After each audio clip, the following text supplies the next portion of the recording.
All right, so um, for the case of adaptive forecasting, you remember that we talked about moving average method, and now the second method is simple exponential smoothing. So this method is used when demand has no observable trend or seasonality. No trend, no seasonality, just level. So the systematic component of demand is equal to level. So we consider the initial estimate of level L0 assumed to be the average of all historical data so far. So we have a bunch of formulation here. So it considers L0 as the average of all historical demand data. Then for current forecast, everything is equal to the level of the previous period.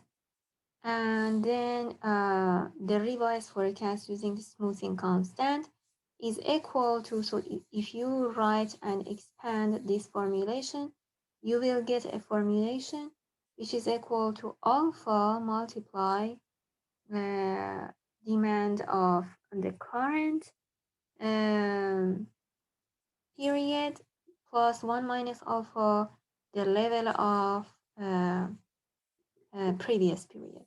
And then we will have such a thing. So in order to write this particular formulation, you don't need to be worried. We are going to go through an example and then you will see how it works. So don't worry about the complexity. This is not complex. And it is just a matter of seeing an example. So let's look at the data. Let's come back to the supermarket data.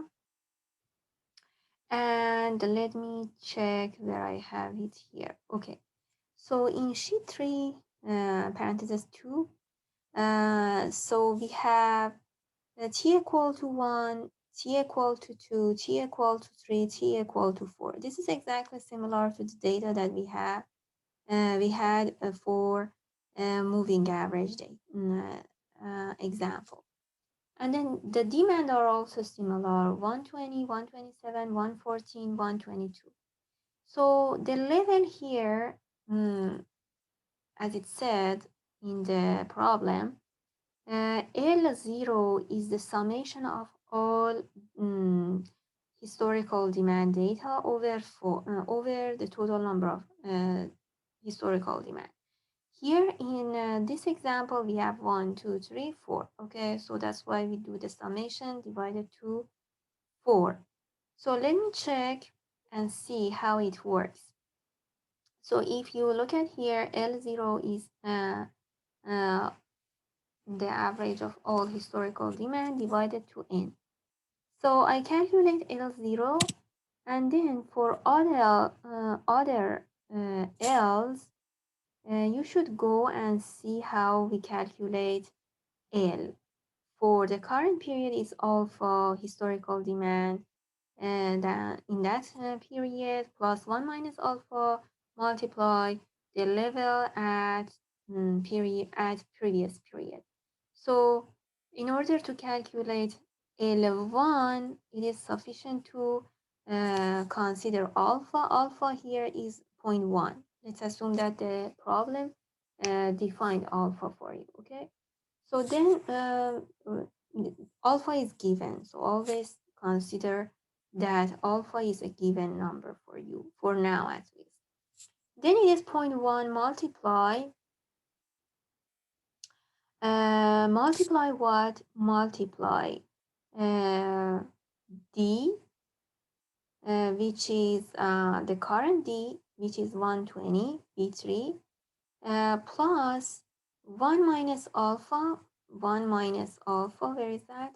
1 minus alpha, which is 1 minus 0.1, which is 0.9, multiply to previous L, which is C2. Is that correct? Yes, it is. And then in order to calculate f of current period is equal to L of previous period. So it's obvious that f of current period, period 1, is equal to L0. We do the same for the next period, period 2. So if you look at here, you will see that 0.1 alpha multiply D, historical demand at current period, plus 0.9 multiply L1, the level of previous period. And then in order to calculate F is the level of the previous period. So that's it. And now in order to calculate the forecast data for t equal to 5, it's sufficient to move forward with all this information. And then definitely we write this for L3, F3, L4, F4, and then it's obvious that F5 forecasting demand for next period, period 5, is equal to 120.7191. Is that correct? Yes, it is.